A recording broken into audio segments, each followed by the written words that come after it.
recent success with this organization, I think it is already, quote unquote, on the level, being an elite NBA basketball team and organization.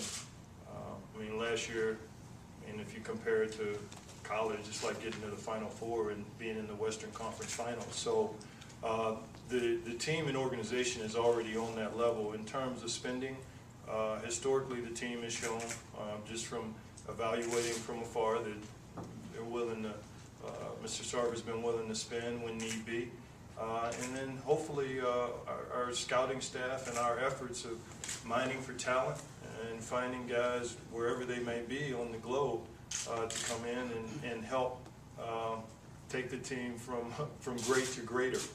So I think from a scouting standpoint, you can possibly tweak things and get better, but beyond that, I see this team as already being an elite basketball team.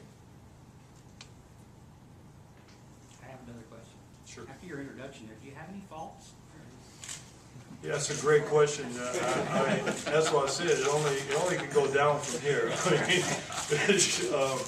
I have a lot of weaknesses, and I think part of the key to having weaknesses is having great people around you. And I always tease with my friends that I have been blessed to be in situations where I've been able to ride coattails. Tim Duncan helped out a lot down in San Antonio, and being a part of an organization with LeBron James, as I was the last 5 years, that wasn't bad being a part of that organization either. So hopefully between Steve Nash and these two guys, I can look pretty good again. How do you see your skill set meshing with Lon? Perfectly. I can handle the ball really well. Yeah, with my size. He can handle the ball well, and we all know that Lon is a tremendous post-up player. Very intelligent. And Al likes to shoot the ball a lot, so we should be great together. No, in all seriousness, I've known Lon for some time and have a lot of respect for him as an agent, from a character standpoint, as a person, and his intelligence. So I think my background and history, working in the front office, and his background from a negotiating standpoint and a leadership standpoint, I think we will work extremely well together. And I'm embracing this opportunity and look forward to learning a lot from Lon. Have you always wanted to be agent? Was that when you started scouting? Is this something you saw down the road you would like to do? Have I wanted to? Whoa, that is another really good question. It's just been more of what I would call an organic process for me. I've always wanted to play in the NBA as a young man, and had an affinity for business. And so post NBA, I dabbled in some entrepreneurial business ventures, and since then I just ended up in the front office. I love the cerebral side of that, and look up, and 10 years later I'm sitting here. So I'm certainly embracing this and passionate about the game and the sport and being in the front office, but I can't say that this was on my to-do list of things to do when I was a little boy. Will you have final say in personnel decisions? I hope I'll have growth say, meaning a large amount of say. I don't know that I'll have final say. I think anyone who is in this position, final say typically ends up with the owner. We all have owners who own teams, or you deal with and interact with. I think it'll be collaborative with myself and Lon.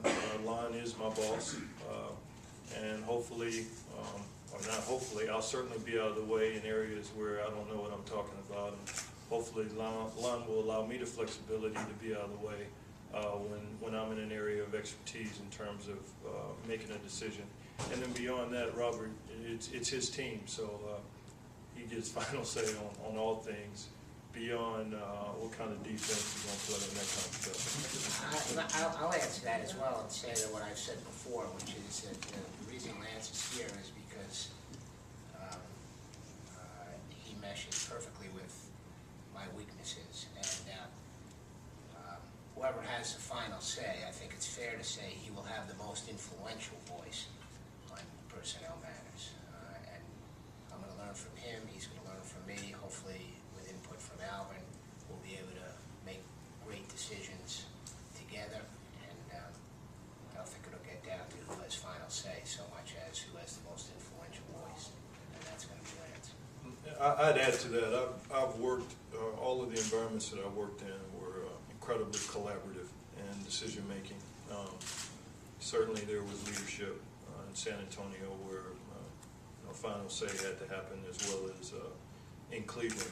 But in both environments, it was extremely collaborative and everyone having strong input in terms of their opinion of what the right decision was to be made from a personnel standpoint. Are there specific events or moves or happenings involving Mr. Blanks that particularly made an impression on you? I don't know that it was any discrete decision that he made or any discrete draft choice or personnel move, although he's got a great track record in that area. I've known Lance for a while. I know the people he's worked with. I've talked to them and had tremendous confidence in their abilities and their assessment of him. When you sit down and talk to people in an interview setting, you have a feel for whether or not it's going to work. And it was so clear to me after our conversation that when I got on the phone and told Robert that I would like him to meet with Lance, I knew we had found the right guy. I knew when we were sitting in my office in Washington that we had found the right guy, and I kind of knew going into the interview. So you don't make a decision like this based on one event or one discrete decision. It's about who you're looking at as a person, and it was obvious. It was an obvious choice to me, and I think Robert felt the same way when he met with him. You mentioned some of your mentors. Can you talk about how your mentors have influenced you and shaped your management style?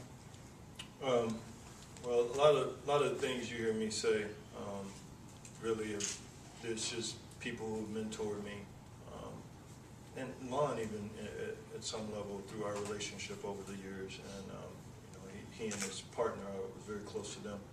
A lot of times that's them just coming through me. Countless conversations, even from days of sitting on the bus with Joe Dumars, having played at Detroit, and just things that one might deal with in life, and how you handle those situations. And the biggest thing that has made an impression on me with people like Pop, RC, Joe, even Danny, is just the example I've had in watching them carry themselves and how they've handled the challenges of this job. This is a good day, bad day job.